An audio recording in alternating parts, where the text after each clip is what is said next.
And we have Elizabeth Nakakoni on sign language. Now we start off with our first headlining story. This particular evening, Tanzania's President John Magufuli has died, aged 61. Vice President Samia Suluhu Hassan announced the untimely death of Magufuli after more than 2 weeks' absence from public life that led to speculation about his health. Details in this report. President Pombe Magufuli had not been seen in public since February 27th, sparking rumors that he had contracted COVID-19. Officials denied on March 12th that he had fallen ill, and on Monday, the vice president urged Tanzanians not to listen to rumors from outside the country and said it was normal for a human being to be checked for flu or fever. Kwa masikitiko makubwa nawajulisha kuwa leo tarehe 17 Machi mwaka huu 2021 majira ya saa 12 jioni tumempoteza kiongozi wetu shupavu, Rais wa Jamhuri ya Muungano wa Tanzania, Mheshimiwa Dr. John Pombe Joseph Magufuli, ambaye amefariki kwa maradhi ya moyo katika hospitali ya Mzena jijini Dar es Salaam. The cause into the death of a fallen fifth president of Tanzania, Magufuli, is reported to have been a heart disease that had plagued him for a decade. The country will mourn the death of the fallen president, Pombe Magufuli, for 14 days, and flags will fly at a half-mast. Mazishi inafanywa na mtajulishwa. Nchi yetu itakuwa katika kipindi cha maombolezo kwa siku 14 na bendera zitapepea nusu mlingoti. Bwana ametoa, jina lake lihimidiwe. Asanteni sana. Magufuli was Tanzania's first president to die while in office. Prime Minister Kassim Majaliwa said on Friday that he had spoken to Magufuli and blamed the narrative of the president's ailment on some hateful Tanzanians living abroad. After the death was announced, opposition leader Zito Kabwe said he had spoken to Vice President Hassan to offer condolences for Magufuli's death. Open quotes, "The nation will remember him for his contribution to the development of our country," Kabwe said in a statement published on Twitter. President MUSEVENI has eulogized a fallen Tanzanian President John Pombe Magufuli, who passed on yesterday. MUSEVENI described the late as a patriotic and nationalist leader who carried on with Mwalimu Nyerere's philosophy in steering Tanzania forward. MUSEVENI says all flags will fly at half-mast until the fallen Tanzanian president is laid to rest.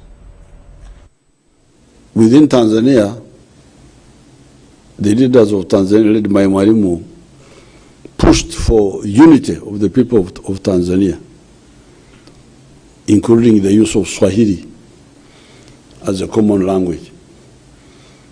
And that's why Tanzania has remained peaceful all these years. Unity and patriotism, this is their doctrine. When His Excellency Magufuli came to power, you could see that he had a lot of enthusiasm for Mwalimu's thinking. Unity within Tanzania and patriotism. Didn't want Tanzania to be dictated to by any external forces. Very allergic to external meddling. Also very hostile to corruption.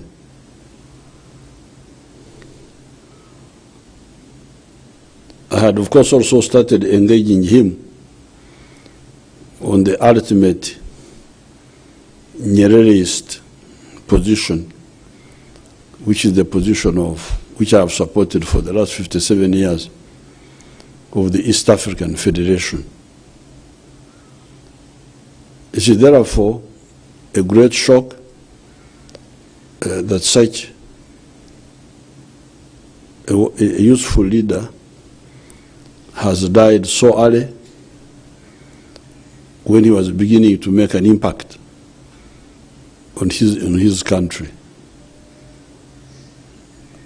One of the things he did was which we should learn from him, was to stop foreign travel by the parasitic public servants who are always squandering scarce resources by traveling abroad.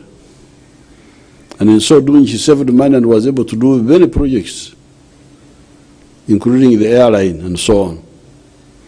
So therefore, I come here to extend our condolences to the people of Tanzania. There's nothing we can add.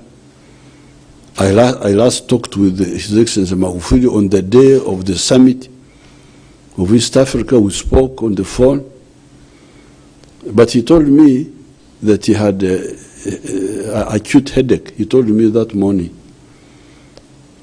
And when I went to the virtual conference, he was not there. It was the Vice President who was there. So it's a big shock when I heard that he was sick, and then eventually yesterday when they said he had died. In honor of his contribution, I direct all the flags in Uganda to fly at half-mast until the day of his burial.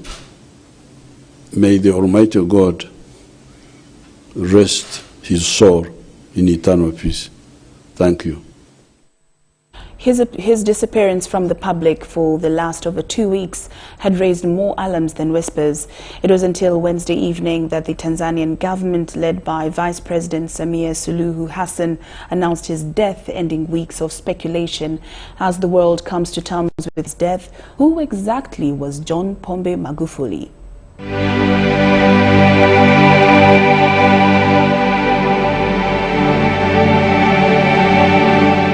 He is a man who said it. Ndugu zangu wa Samanga, tuendelee kumtanguliza Mungu mbele, tushikamane. Meant it. Na ndio maana nimesema hii barabara wameniudhi Wizara ya Ujenzi. And did it. Sasa mimi nataka jibu la haraka, na huyo kandarasi umtafute, akiwezekana shika weka ndani.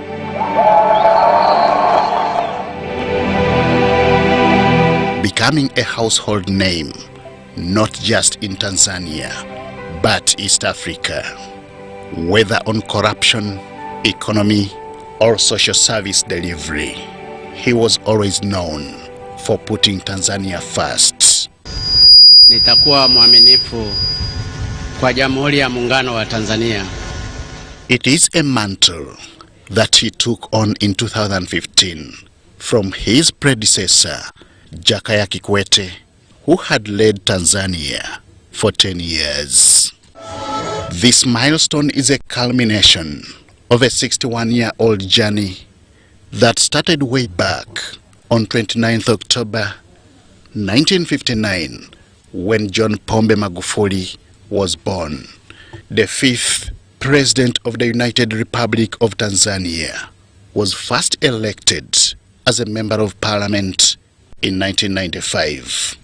In the same year, he was made Deputy Minister for Works, a position in which he served up to the year 2000. His political track would be boosted with the Lands and Human Settlement Ministerial portfolio, in which he served from 2006 to 2008. This was before joining the Ministry of Livestock and Fisheries from 2008 to 2010, and later bouncing back as Minister for Works from 2010 to 2015. It was in 2015 that he gave his shot at the presidency, running as the candidate of Chama cha Mapinduzi, the country's dominant political party. He won the presidential election in October 2015 and was sworn in on 5th November 2015, a mandate which Tanzanian voters entrusted him with in his 2020 re-election.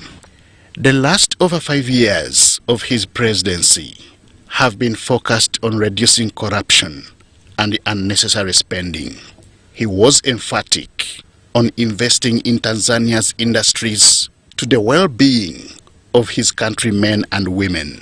Nimetoka na machungu kwa kumzika mzee Mkapa, nimeyapata machungu mengine humu barabarani kwa kukuta barabara haijatengenezwa, hata visehemu vidogo vidogo wameshindwa kulipea. Lakini nimesema ile mniachie, nitalishughulikia. His name came to the fore in the recent outbreak of the coronavirus pandemic, to the extent that he initiated the testing of other creatures to confirm the existence of the virus. Tulipopeleka sample ya papai tukaipa jina Elizabeth Anne, miaka 26, female. Papai lile lilikuwa positive kwamba lina corona. He is reported to have had reservations on the preventive measures against the virus, instead opting for prayers. Niwahimize waumini wetu kusali ili kuliombea taifa letu. Kamwe tusikubali shetani kupitia corona atuvuruge na kumsahau Mwenyezi Mungu. Huu ndio wakati wa kupambana na shetani corona kwa nguvu zote.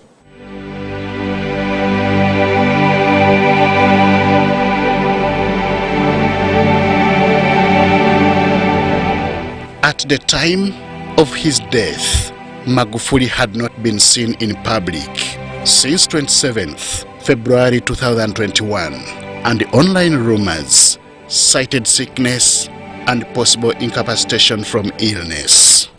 After several years of civil and political service, heart disease became his nemesis, ending his life of 61 years and cutting short his second presidential term.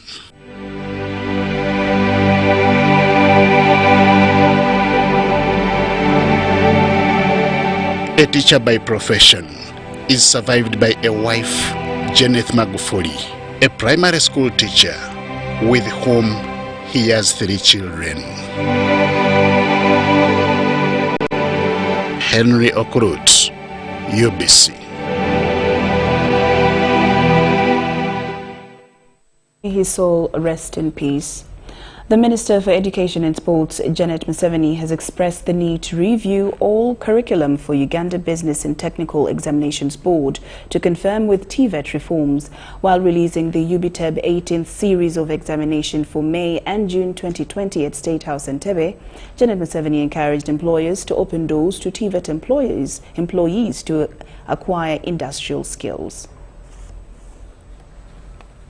Ministry of Education and Sports, together with Uganda Business and Technical Examinations Board, UBTEB, have released the 18th series of final year examinations for May and June. 33 candidates out of the 149 for certificate programs and 33 for diploma who registered for the modular assessment did all modules that led to respective occupations. Registration for May, June 2019 end of program examinations, the board registered a 48% increase in candidature from 7,007 candidates in 2019 to 10,395 in 2020.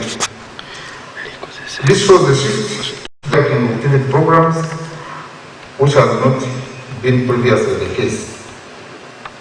The candidature could have been higher than the registered had it not been because of the outbreak of COVID-19. Results indicate that at diploma level, female candidates performed better than their male counterparts in refrigeration and air conditioning, plus national diploma in civil engineering, fashion and garment design. However, in technical national diploma, overall male candidates' performance was better at 74% compared to the females at 70%. The female candidates performed better in business diploma programs compared to their male counterparts. Though males did well specifically in diploma of cooperatives and business administration, hotel and institutional catering, and social works and social administration. Generally, the candidates exhibited good performance in technical programs with 73.1% and business programs with 75%. We also observed that COVID-19 lockdown interrupted syllabi coverage and candidates' preparation for these examinations. The First Lady and Minister for Education and Sports, Janet Kataha MUSEVENI, while releasing the exams results at State House Entebbe, urged young people not to overlook vocational and technical education. You, young people, not to look down on vocational and technical careers, because world over, the vast amount of opportunities to gain full employment lie in the vocational and technical space. The world of work needs employees who have the requisite skills, but how will these young people acquire the necessary skills if you as employers do not offer them industrial attachment opportunities? Therefore, opening your doors to our trainees carries mutual benefit for both employer and the trainee. She applauded TVET institutions for embracing flexibility learning as emphasized in the TVET policy. Mrs. MUSEVENI, however, expressed the need to review all curriculum assessed by UBTEB. List of results that have involved the modular programs at Bukaras Agricultural College confirm the need to review all other curricula that UBTEB assesses to be in conformity with TVET reforms that allow flexibility in skilling the youth for employment. The Permanent Secretary is requested to take lead in this pursuit. State Minister for Higher Education, John Chrysostom Muyingo, says the increase in candidature and enrollment for TVET programs is encouraging as they address the issue of unemployment in the country. Appreciation. When I heard that the female candidates performed better than the male candidates in civil engineering. This used to be for men, but when I heard this is possible, and I think it will be a very big encouragement to the females who are not believing themselves. Accordingly, examinations of 25 candidates have been withheld for involvement in examination malpractice out of the 28 cases. The COVID-19 lockdown scattered students and affected the performance of module and end-of-year final examinations for UBTEB. I'm Navka Farida. The Ministry of Education and Sports is waiting for a comprehensive report about the incident of the 10 students shot at St. Joseph's College, Laibi in Gulu. The Minister for Education and Sports, Janet MUSEVENI, has issued a statement on the incident, confirming the shooting of students who had escaped from St. Joseph's College, Laibi, to Green Valley Girls Secondary School, located 2.5 kilometers. Information from the RDC Gulu to the head teacher of St. Joseph's College, Laibi, indicate that one student, Lubanga Kene Brian, in Senior 4, had died from the gunshot wounds, and Lubanga Kene Kenneth, also a Senior 4 student, also has been shot but was injured in the leg. RDC further confirmed that 3 other students had been arrested and taken to Gulu Central Police Station. The arrested students are Okero Sam from S4, Ogen Rot Daniel, also from S4, and Okero Brian Obol, also from S4. Now, following the report by the RDC, which accounted for 5 students only, 5 other students remained unaccounted for, based on the record of students present from the roll call. Today, Thursday, 18th March 2021, the 5 others unaccounted for sneaked back into the school as the head teacher was addressing the students at an assembly convened at 6 a.m. These included Ogen Roth Jasper, Ochakchon Gerard, Opon Arnold, or of Senior 4, and one Kakam Herbert of S3. One other boy, Okeny Emmanuel of Senior 4, was found to have collapsed by the teacher's quarters and had been bleeding profusely. He was immediately rushed to Gulu Referral Hospital, where he passed on at 7:30 this morning. At 9 a.m., the school held a requiem mass for the deceased students. A school board meeting is ongoing within the school campus, from where a more comprehensive report about the incident shall be communicated. Chief Justice Alfonso Winyidolo has cautioned both the bar and the public to always respect the temple of justice. Chief Justice Dolo communicated this during the closure of the presidential election petition of 2021 at Supreme Court in Kololo. Our reporter Deborah Namamonde was at the Supreme Court and filed this report. Following the declaration of the incumbent President MUSEVENI by the Electoral Commission as a winner in the 2020-2021 presidential race on 16th January 2021. Today makes 45 days for the Supreme Court to handle any presidential election petition arising from the 2021 presidential race. By operating within the laws governing any presidential election petition of hearing and determining the verdict in the petition, Supreme Court on Thursday, 18th March 2021, closed all the proceedings of the presidential election petition of 2021, filed by the former presidential candidate Robert Kyagulanyi Ssentamu. Petition stands withdrawn. 2. The candidate declared elected by the Electoral Commission, Yoweri Museveni Tibuhaburwa Kaguta, is duly elected as president. It was during the closure of the 2021 presidential election petition that the Chief Justice of Uganda, Alfonso Winyidolo, expressed disappointment with the conduct of the public and some members at the bar in this petition.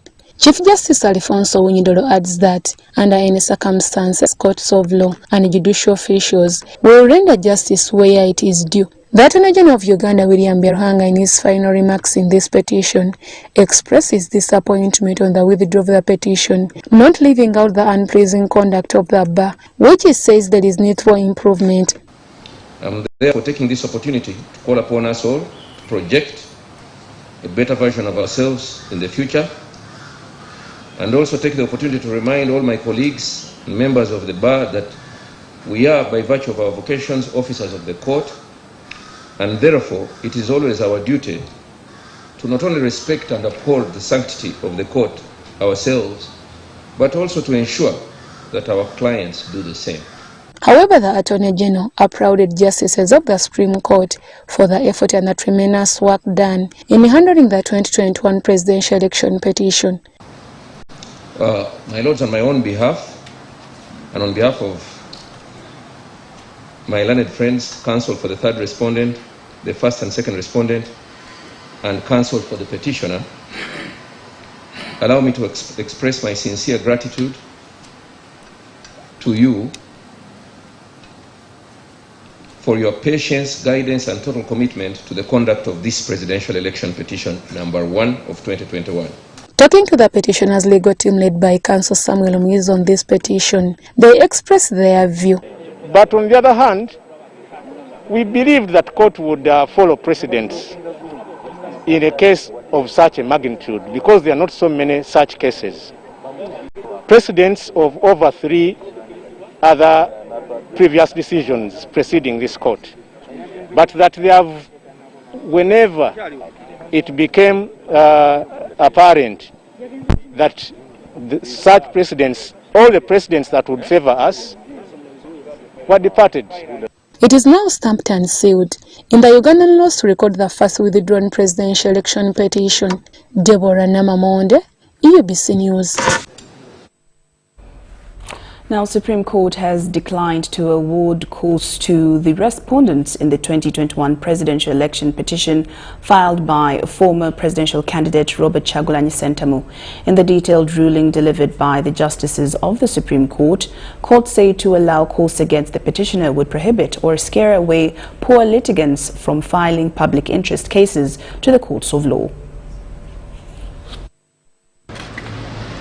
At 10:30 a.m., Supreme Court justices were already set to deliver the detailed ruling in the 2021 presidential election petition. In this session, court had to deliver detailed rulings on 3 applications filed by the applicant Robert Kyagulanyi Ssentamu, including the one of amending the petition in this court, filing more evidence after the indicated time by court, and the one for withdrawing and determining costs in this petition. The reasons for withdrawing the petition and costs was read by Justice Ezekiel Muhanguzi. In this ruling, court declined to award costs to the respondents, saying it will scare away poor litigants from filing public interest cases in court.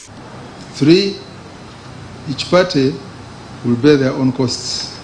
Although the Attorney General of Uganda, William Byaruhanga, had asked court to award costs to the applicant due to his conduct outside court, however, court said it cannot depend on the nature of the applicant outside court, but punitive.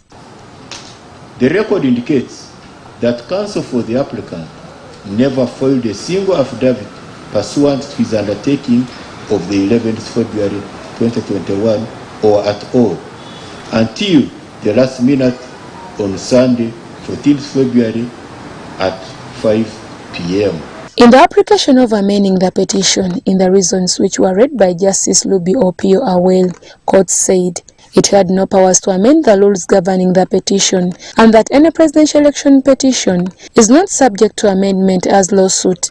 Court also added that since some grounds in the amendment petition were already stated in the main cause, for court to allow the amendments was wastage of court's time. On the application of filing more affidavits, which was read by Justice Paul Mugamba, court reasoned that since court had set time to all parties and was limited with only 45 days to hear and determine the matter, for court to allow the 2,000 additional evidence, this was going to affect court in the time to deliver the verdict in this matter.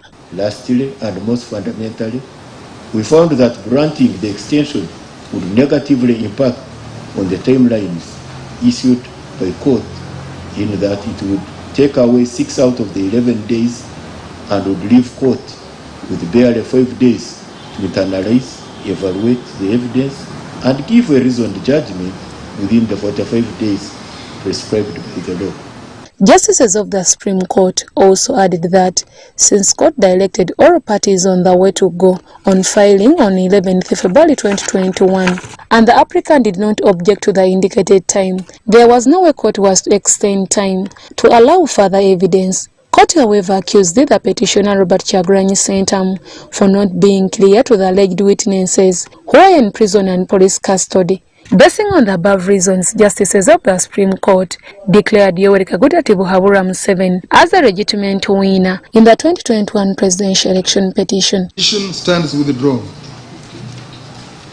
2, the candidate declared elected by the Electoral Commission, Yoweri Museveni Tibuhaburwa Kaguta, is duly elected as president. Deborah Namamonde, UBC News. The Chairperson Electoral Commission, Justice Simon Mugenyi Byabakama, has lashed out at the National Unity Platform President and former presidential candidate Robert Kyagulanyi Ssentamu for his continued attack and discrediting the Commission over the recent electoral process. Now, last week, Mr. Kyagulanyi paraded to media copies of what he termed as the 2021 presidential election results declaration forms, on which he claimed victory of the 14th January polls. But Byabakama refers to Kyagulanyi's acts and action as propaganda. The National Consultative Forum, an umbrella which anchors all registered political parties in Uganda, has this Thursday, 18th March 2021, convened its 27th plenary in Kampala. Instituted way back in 2020 and currently with over 32 member parties, the bloc, among others, seeks to create harmony and peaceful coexistence among political parties through mediation, dialogue and conflict resolution. However, according to members, these mandates seem to have been overshadowed by the Interparty Organization for Dialogue, IPOD. We have suffered with these people. They don't want to see anybody else joining them in the parliament. Because if at all you wanted that, you would have really fought for the rest of the parties whom you know they are grounded. But you are here protecting. Don't talk about IPOD, don't talk about what. Now, let's look at the dialogue. I have not seen any proposal who was denied the members, because the chairman electoral commission, the secretary electoral commission, and the chairman of NCF is the prime minister. You have seen the attorney general stepping in for the prime minister. It would be the honest that they invite the chairman of NRM as a member of NCF, who's a party in the NCF, to come, and so that they raise this concern to the member. The plenary, initially supposed to be chaired by the Prime Minister, Dr. Wakana Rugunda, in his absence, saw Deputy Attorney General Jackson Kafuzi take up the chair. The 2021 election and its aftermath dominated the plenary discussions. Our candidates, exclusive mine, Engineer Amriat, was even sprayed with some type of chemical. We thought maybe it was pepper spray. Comrade Senator Muchaguranyi, what a press conference at his party headquarters with the other forms showing the audience of Uganda that we are the people, I'm the person who won the presidential elections, and here are the evidences. Also in attendance was the chairperson of the Electoral Commission of Uganda, Justice Simon Mugenyi Byabakama, who also serves as the Forum Secretary General. One of the presidential candidates who was parading, if I may use the term, DR forms, which in his view reflected or indicated he had won by a certain percentage. We are saying, for us as the National Electoral Commission, the DR forms from which we generated these results and which we passed on to every candidate if that candidate had agents at that polling station. This is what these DR forms showed or reflected. Although Chagulanyi had earlier challenged the poll's results but later chose to withdraw the petition, Byabakama advises that this was the only means to justify his allegations. Mind you, there were 11 presidential candidates. One chooses to go to court. The other 9 do not. They had the right to, as well, to join him. So what are we left with? What should we conclude? Should we conclude that despite that, therefore, what the Commission announced was not the correct position? So let us not hoodwink Ugandans. Let us not hoodwink Ugandans. We have every opportunity, if you feel aggrieved, to take the right forum. The plenary, among others, adopted a motion to call for a national political leaders dialogue, and a request to meet the president was also rubber-stamped. Robert Onyango, UBC News, Kampala. The State House Anti-Corruption Unit has embarked on the investigations on how the newly constructed SAAKA bridge connecting Kaliro to Palisa collapsed in 6 months after 5 years of construction. While at the fact-finding tour on the location, the head State House Anti-Corruption Unit Lieutenant Colonel Edith Nakalema pledged to find those responsible for this loss to the taxpayer. The SAAKA bridge connects Kalilo district to Palisa district, priced government 6.3 billion shillings, and took the contractor 5 years of construction.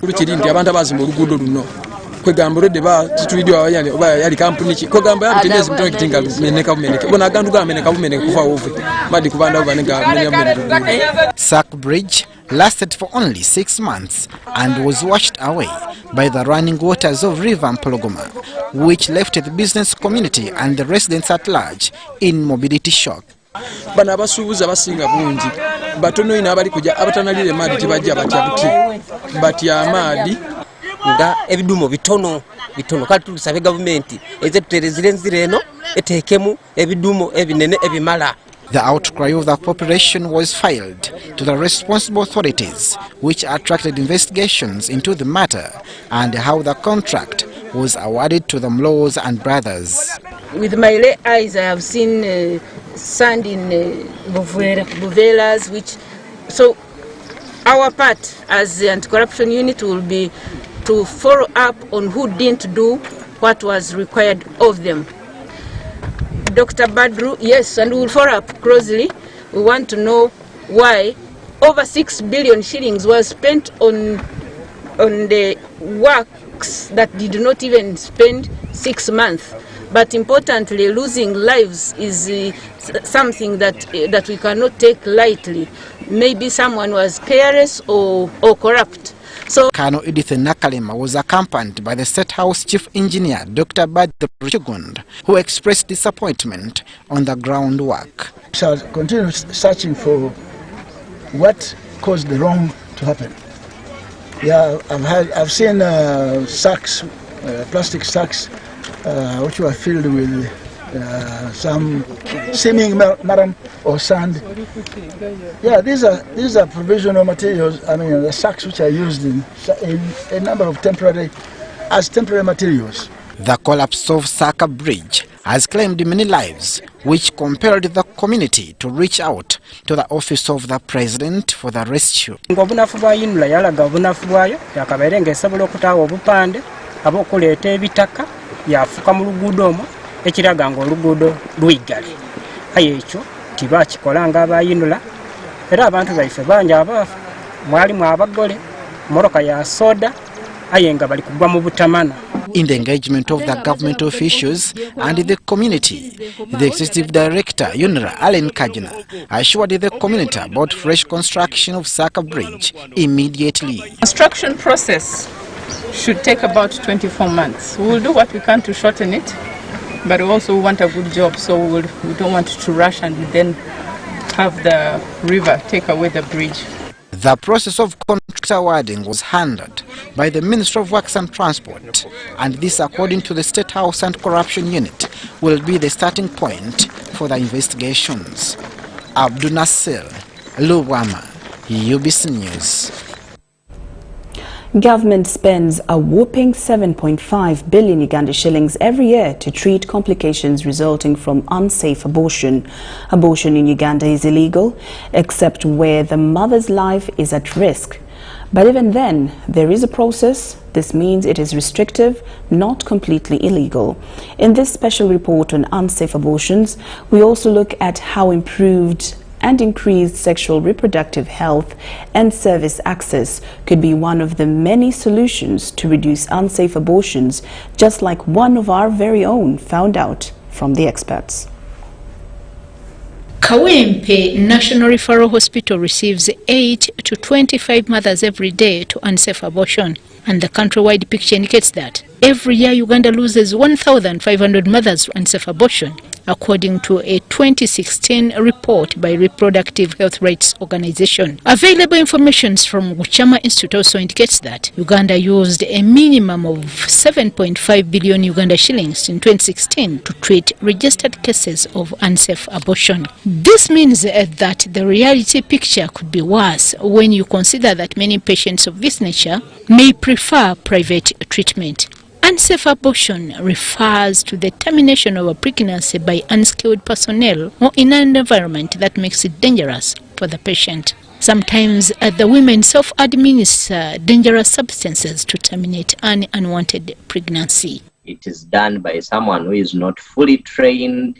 It is done by someone who is not skilled. You may have the training, but you may lack the skill for that particular procedure. It is done in the wrong environment. Using possibly drugs and instruments that are not properly prepared, and ultimately, and most of the time, they result in complications. Find some people using quinine, for instance, because they know sometimes when you use quinine when you are pregnant, the pregnancy comes out, so they try to use quinine on themselves. Put a lot of medicines, tablets in a cup of water, and they take these, and assuming that in 24 hours they will see some degree of what this pregnancy terminating. So practically trying to push things into the vagina, thinking that they are actually aiming at the uterus and the ending that pregnancy. Using wrong equipment, unnecessary equipment, probably rudimentary equipment.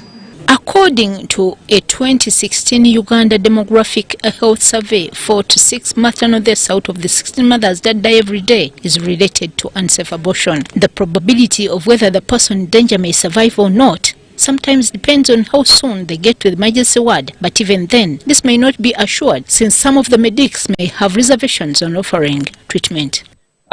Treating that patient to full recovery, which may sometimes even involve theater operations and long periods of antibiotics, fluids and so on, becomes very expensive, and it puts a burden on the healthcare system. Okay, sometimes it doesn't come in time, the blood that we need the blood within 24 hours. Some of these little girls, but sometimes, unfortunately, some of these very terrible damages may end a life. A mother comes when she has started already bleeding, came with the use of low abdominal pain and backache, and the bleeding is too much, and the way has already started opening. I mean, the cervix has already started open, so the baby cannot be cannot be safe. Dr. Kayongo reveals that the conflicting interpretation of provisions of the Constitution, Penal Code Act and National Police Guidelines and service standards which do not clearly state the circumstances under which abortion is permitted have created uncertainty among the different stakeholders, including the women, healthcare providers, law enforcers, judiciary, legislators and others. It is restrictive in such a sense that it largely bars or outlaws or makes abortion illegal, largely, but only allows it for a few small instances where it should be done to save a mother's life. Now, in healthcare practice, those situations to save a mother's life are really few. Some may be like when a mother has a bad type of high blood pressure while pregnant. That is not envisaged under the law. It also talks about the fact that be done by a qualified person. Now, it never defines who a qualified person is, but also does not tell us under what circumstances may, for instance, a mother's life be threatened. So the law may not spell that out. Usually we wait for standards and guidelines which spell that out. Advocates for safe reproductive health space advise that closing gaps for access, availability and affordability will heavily reduce on the losses, be it in lives, financial and otherwise. As a result of that, the government is investing, but it's not investing sufficiently. But I also think it's not investing wisely, because if you actually invested much more in the prevention and the termination of pregnancy, you would reduce the 800 terminations of pregnancies which are happening, and many of which are actually unsafe and resulting into health dangers. A clear legal and policy framework, proper guidelines, of course, and of providing adequate medicines and sundries for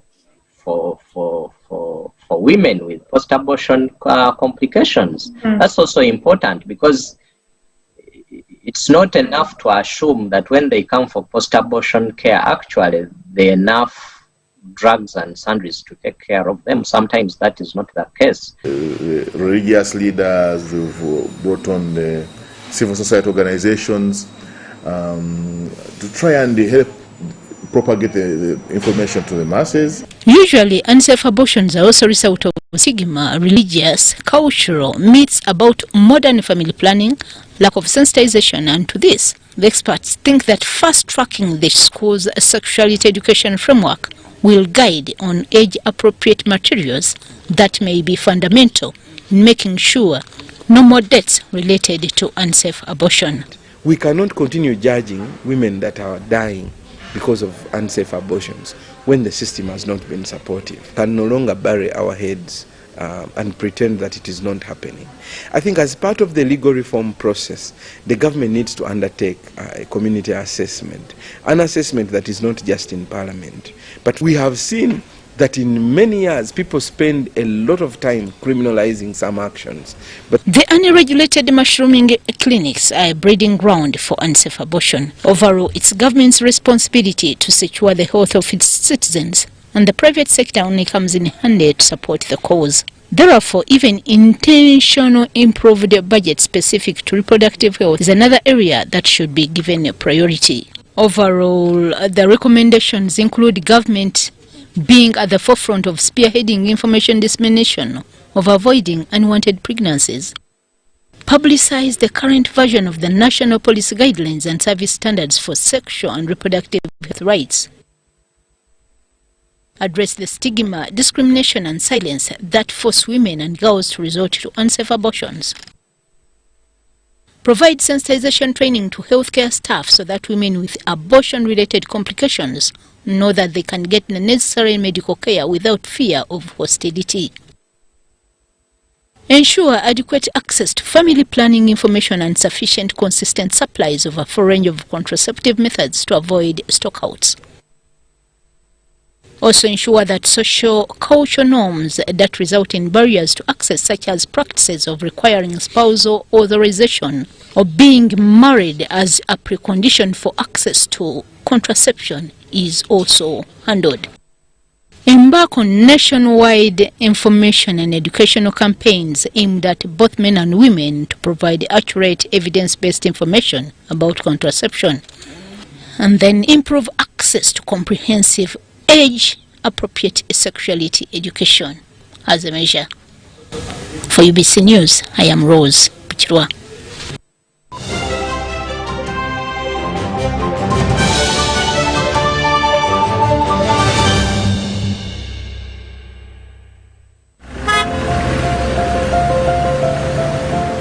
Kapo, you seem to be in a hurry. Where are you going to? I'm gonna pay URA visit. But you can access URA online. Why pay a visit? To know more about the Kakasa business solutions, namely digital tracking solution, the voluntary disclosure program and electronic fiscal receipting and invoicing solution, which have turned my business around. You know I need to be on top of my game to protect my empire. If you know, you know. I too need to know what Kapo knows. Kakasa, be sure you are in charge of your business. Uganda Revenue Authority, developing Uganda together.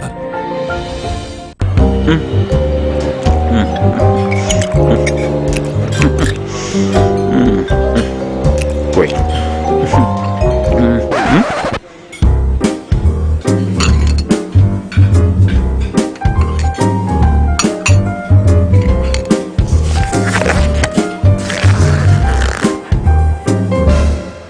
No one should stop you from finishing what's yours. That's why MTN gives you data bundles that don't expire.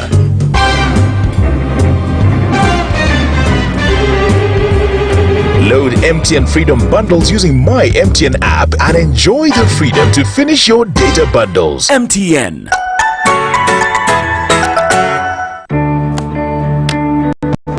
Day tastes like a new tradition, like an old favorite. Tastes like all hands on deck and all eyes on the prize. Today tastes like a piece of the action, and it never tasted this good. Water and environment means different things to different people. Did you know that water is the foundation of life, societies, and economies? Did you know that the environment plays an important role in healthy living and existence of the earth? What does water and environment mean to you? Be part of the Uganda Water and Environment Week 2021, themed Water and Environment Security for Social, Economic Transformation of Uganda. The Uganda Water and Environment Week, starting 21st to 26th March 2021. The guest of honor will be the Right Honorable Prime Minister of the Republic of Uganda, Dr. Ruhakana Rugunda. Join us as we discuss the importance of optimal utilization and management of water and environment resources for sustainable socio-economic transformation for all.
That's their way of stopping HIV.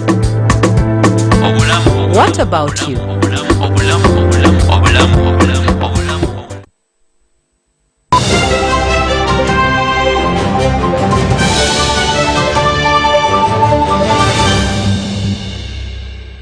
Welcome back from that break. Now moving on into more news, Lieutenant General Muhoozi has passed out officers who protect VVIPs. Muhoozi was impressed by the performance of the trainees and encouraged them to emulate discipline while serving the nation. Ivan Kahwa was at the SFC training wing in Kasenyi and filed this report.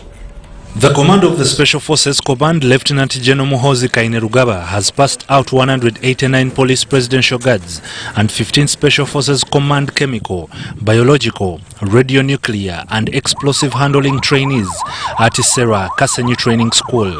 Behave like soldiers. Have the discipline and the attitude of soldiers. We don't expect any maneno kutoka kwenu. Mnasikia? Stop skia. At kuna any kind of indiscipline in CPG. The concluded training is an induction course equivalent to a basic course within the SFC that allows one to be part of this special force of police presidential guards.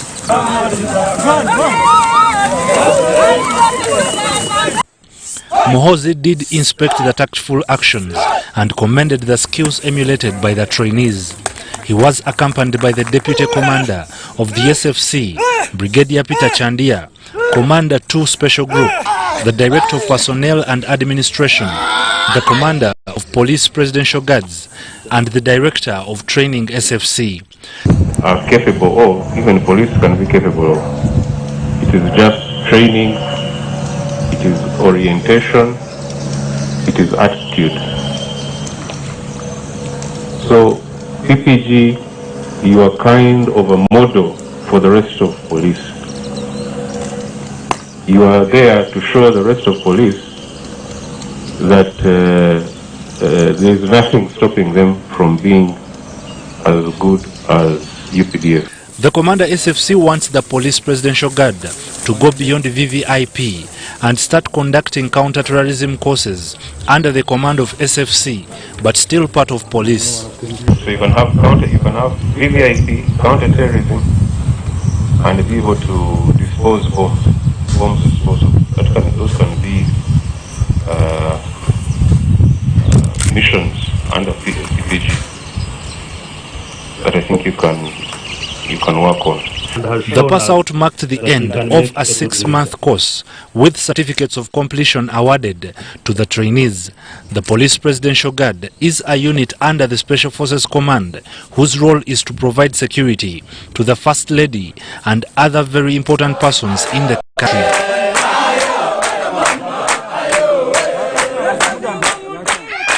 Ivan Kahwa, UBC News. Ministry of ICT and National Guidance has unveiled a Zoom-like application to enable non-physical interaction. The CAUCUS application is a Ugandan innovation under the ICT Initiative Program of the Government of Uganda.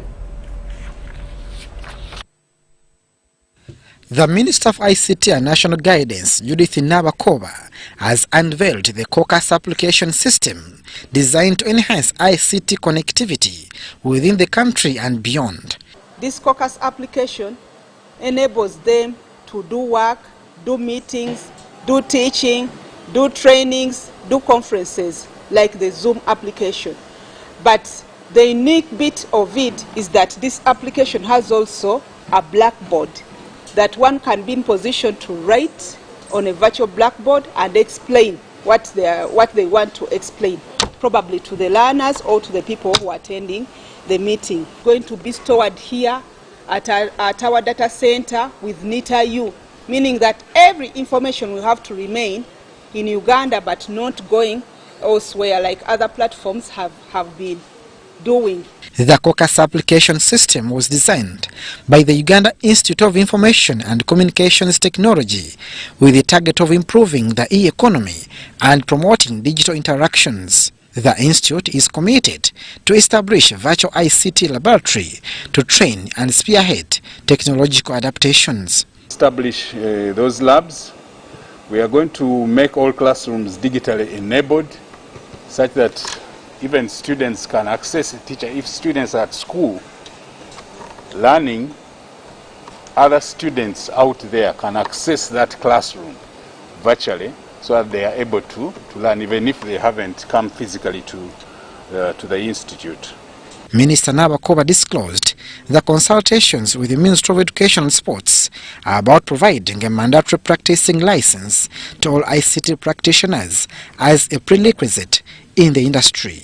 We believe that through a consultative process, we shall be in position to have clear guidelines on the process of certifying the IT professionals. The Uganda Institute of Information and Communications Technology is government-owned, but administrators still need more of government support and protection. We don't have campuses around the country yet. There are students out there who might not readily afford to come to the one campus. As it adopts ICT in education, Uganda faces some challenges as most developing economies, such as inadequate developed ICT infrastructure, high bandwidth costs, and unreliable supply of electricity, and a general lack of resources to meet a broad spectrum of needs. Abdul Nasir, Lubwama, UBC News. The UN Children's Body UNICEF is stepping up with 3.74 billion shillings to help the government of Uganda improve water, sanitation and hygiene in schools and health centers in the most at-risk districts. As government prepares the reopening of learning institutions, schools, especially those aided by government across the country, have put in place required facilities for implementing COVID-19 standard operating procedures. These after a release of close to 32 billion shillings as capitation grant for all schools, an additional 1.5 million shillings for each school to put up the required equipment in line with the standard operating procedures. At St. Peter's Georgia Primary School in Isingiro District, the head teacher Tuliatunga Pankratius says the funds have been helpful to the reopening of schools. Last time we received 1.5 for SOPs, and this time we have received the same amount, 1.5, purposely to buy equipment related SOPs. However, due to the anticipated large number of pupils, when schools reopen fully, the UN Children's Body UNICEF and partners saw it wise to increase water, sanitation and hygiene supplies in COVID-19 most at-risk districts.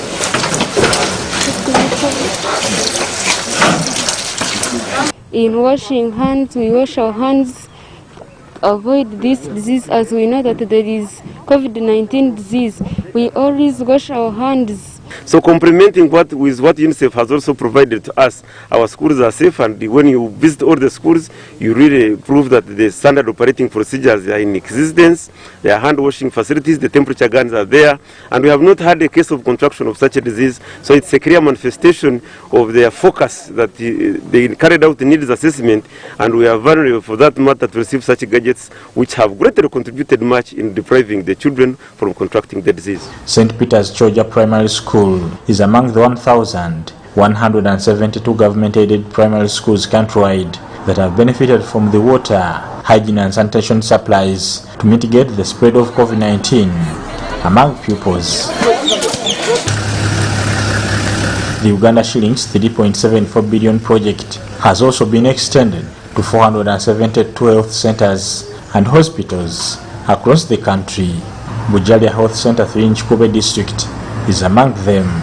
Now without water, now here we have received water, right? When you don't have water, it means you have to walk a long distance to look for the water.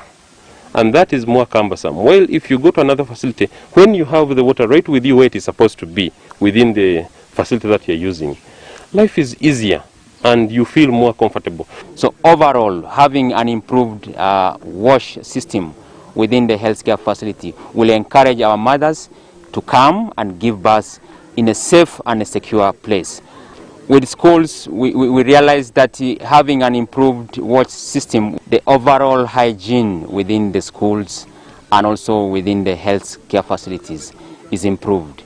And this is important for us in curbing the spread of disease, overall infection prevention and control measures. Bernard Higa, UBC News. Negative attitudes and poor mindsets remain big bottlenecks to government efforts of empowering and transforming Karamoja sub-region, especially relating to poverty eradication. According to Bernard Amuriat, the Assistant Commissioner for Labour Inspectorate at the Ministry of Gender, Labour and Social Development, government, together with the different development partners, have tried to transform Karamoja sub-region, but in vain due to lack of male involvement. Commissioner Amuriat made the remarks during the launch of Work, No Child's Business program report that reveals 70% of children in Karamoja sub-region are engaged in child labor activities. A report by Jeva Consultants that was carried out in 2 districts of Moroto and Nakapiripit in the period of June and July 2020 on behalf of HIVOS and partners reveals that cases of child labor continue to rise despite efforts to curtail the vice. The report reveals that over 70% of the children aged between 11 to 17 years are engaged in child labor activities, with girl children getting involved at an early age compared to their male counterparts. Zakare Kadu, the lead consultant and the main brain behind this baseline survey, attributes this assertion to the fact that parents, mainly mothers, often move with the children when they go to work, thereby initiating them to child labor at a tender age. That they needed to survive, and survival means that the mother has to do whatever it means to provide for the household. Unique to Karamoja, the decision-making process in Karamoja is more to do with the mothers in the household. The report further states that for all the children who are reported to be engaged in child labor activities, 93% answered in affirmative that they indeed get paid for the work done, yet of these, 58% take the entire money earned for home use. It is this bitter truth that the area leaders say parents are partly responsible for the skyrocketing numbers of child labor. Like the issue of looking after animals is high compared to the gold mines. Because now, as a result of the summons from the children from the gold mines are being withdrawn. But again, what is being used as shepherds is increasing. The aspect of the men are lazy, it is the ladies who are working, supported by the children. And the men go drinking, you see. So I think what needs to be done is really like the leaders we told, the leaders from Nakapiripit and Moroto, and all the other areas, Kotido, Kabong, they all need to support government effort. And then of course, like somebody was talking about mind change and attitude change.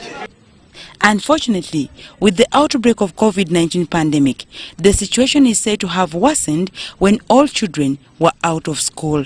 Most of the parents were not responsible of educating, guiding the children what they are supposed to do. So children were just moving on their own. They could do things on their own. So that's why even this issue of gold mining, most of the children had to go to gold mining because they had nothing to do. Government recently started the partial opening of schools, with candidate classes already going on with their examinations, although some leaders in Karamoja sub-region are pessimistic whether after testing money, these children will go back to school. This thing called a shilling, money, is a trouble itself. And a child who has got used to holding money is completely very hard to keep in school. And I think that, I don't know whether any law can be put in place to bar children from holding money. Because when a child is richer than him, what do you expect? Abana ebitundu 65 ku 100 bagamba nti bo bandiyagadde okudda mu ssomero, bandiyagadde bagende basome basobole okuva mu kimu birombe bya zaabo. Ekyo kirungi nnyo era ng'omuntu yenna anoonya okukyusa embeera y'omuntu, bw'olaba omuntu ng'alina okukkiriza nti nsobola okukola kino no omuwa chance eyo kyekiri kyenjogeddeko nti olw'okuba amasomero tegaliiwo ate tulaba abaana bano bali willing okudda mu ssomero oba okugenda mu ssomero. Riding on this background, Karamoja leaders now want government to give special consideration on setting up community schools in the region. They could be community schools to start with, such that we have the children exposed to schooling. You know, the other issue is if there is nothing for a child to see the value of education, then they don't have any reason why they should go to school. Uganda is among the countries that ratified the International Labour Organization Conventions 183 on minimum age for employment and worst forms of child labour as a measure to end child labour. Dorcas Kimono, UBC News. The indigenous inhabitants of Mount Elgon moorland, commonly referred to as the Ndorobo or Bennett community in Sebe sub-region, have appealed to government to grant them land rights so that they start normal life. They were deprived access to their ancestral land in 1940 after government gazetted Mount Elgon Forest Reserve a national park. Most affected are women, children and elderly who claim the resurgence of domestic violence have appealed to government. Bella Chebet is a 42-year-old mother of 6 living in Lorok village, Kwoti sub-county in Kapchora district. She is an indigenous Bennett woman whose parents were denied access to land rights when government evicted them from Mount Elgon Forest in 1940 after it was gazetted a forest reserve in 1951. She asserts that her family was among the ancient natives, ousted from the ancestral land in the jungle to preserve the fauna and flora. The problem I'm facing here as myself, I'm not that one who has been given land, even my family. We just come to survive. Someone can call you, invite you, go and do weeding or planting iris. At the end of the day, you are given some money, you buy food. Besides being referred to as Mosopishek, the Bennett is an indigenous community that lived in Mount Elgon forests since time immemorial. After eviction, the Bennett is denied rights to ancestral land to get resources like honey, herbs, roots and firewood, hence negatively impacting on their livelihood. It's affecting me partly because children, we are just with children within this small plot. Children doesn't go to school. You know, without land, you can't start anything. Even if to construct a house like this, it requires at least a land to start everything. So it's affecting me really badly because I'm now with the children. The indigenous Bennetis have a mixed livelihood system where they practice pastoralism, hunting and root gathering. Mothers are the ones feeding the families because many families have no land. The mothers are the ones to look for food now. Others carry firewood, they go and sell these loppers. Others go and do stone whatever, crushing or what. Others go and do weeding, planting iris, like that. At the end of the day, people get food to eat.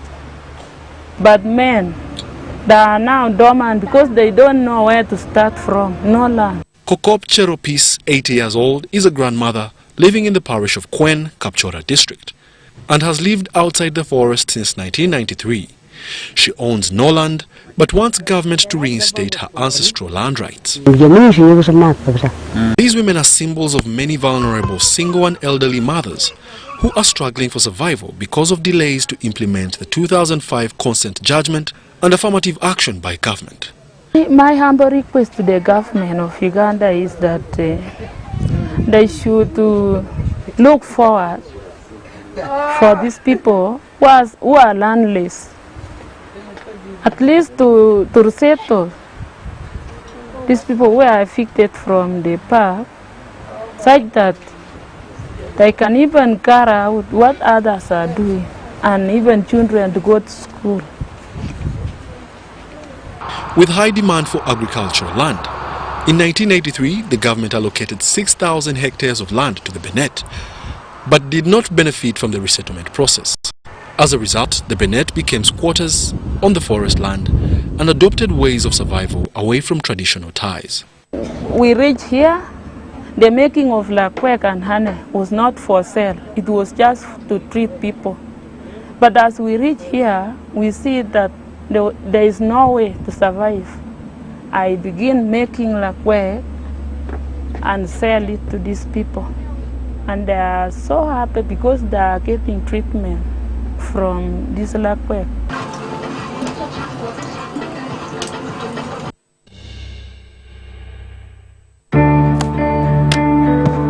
Today tastes like a new tradition, like an old favorite. Tastes like all hands on deck and all eyes on the prize. Today tastes like a piece of the action, and it never tasted this good.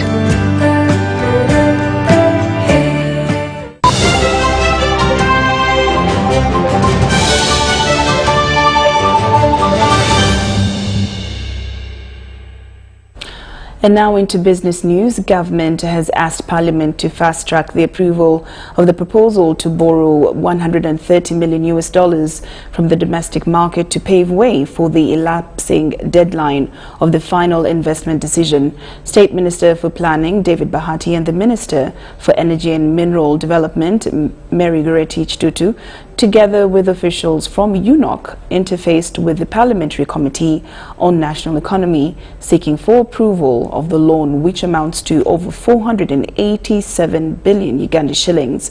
On Tuesday this week, the Minister for Finance, Planning and Economic Development shared the same demands with the Budget Committee, a meeting which ended prematurely. At the 11th hour, government is still scratching shoulder to shoulder of Parliament to secure a green light to borrow US $130 million to finance the initial equity proportion and historical costs for the East African crude oil pipeline.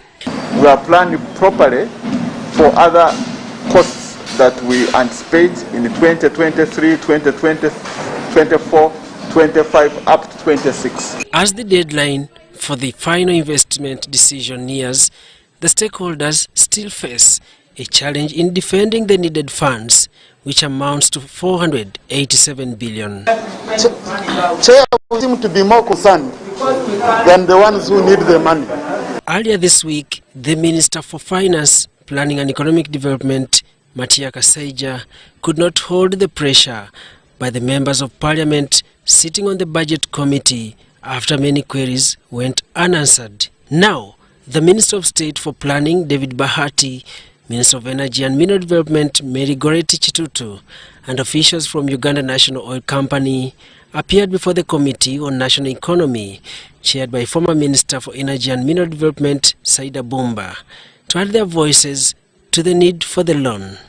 And the projections are, if we went in to invest in this, we shall be able to generate a profit just into the UNOC company of 9 billion. That is in the company alone. That is the direct benefit. But there are indirect ones, like when we take the FID, the first oil comes after 3 years. But before the first oil comes, there is going to be a beehive of activities in investments. Despite the ticking clock, the members of Parliament did not differ much from the Budget Committee as more queries arose. Among the concerns of the MPs include the position of Uganda's anticipated income from the oil and value addition. I would like to know whether you have undertaken some studies to project how much government will be able to earn out of an investment of this nature. People are going to get jobs out of this. We are also going to get revenue out of this. Because remember, Honorable Kero, we are looking at the final investment decision. You are going to find that the Ugandans more critical because their expectations are quite high. And the best way to cure those or to manage those expectations is by full exposure. Give out as much information as you can. The MPs also learned that the death of the late President of Tanzania, John Pombe Magufuli, has affected the advanced plans of tariffs among other pending agreements. Because the two presidents were communicating, what happened was when we signed the IGA, we agreed that no other taxes should be put. So we agreed on the tariff of 12.77 cents. Daniel Mugoya, UBC News. And the CEO. And with that, we come to the end of this newscast. Thank you so much for your company. I'm Loreen Masike Kazimoto, and on sign language, Elizabeth Nakakoni. Good night.